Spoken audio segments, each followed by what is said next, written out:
Binili pa naman namin ng turon si Rosel sa Tanawan, so hindi niya kami sinipot. Kaya naman magkakain-kainan tayo dito ng turon.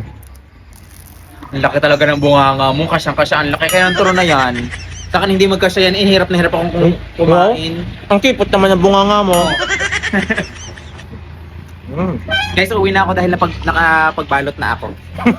May sharon na ako. Kaya uuwi na ako. Rosel, mainggit ka. Gusto ko matakam ka sa inggit. So ngayon guys, ihahatid na namin Arel doon sa kanilang may boundary dahil baka ma-rape. Ay nakakaawa naman. Dahil ako masikip. Ang dami nagkakandara pa din ng adik.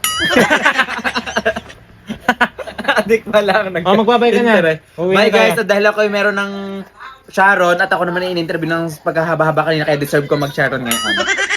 Takbo yung camera. 1, 2, 3, action! Isa pa, magbabay ka na. Bye guys! Camera. See you soon! Camera. Camera!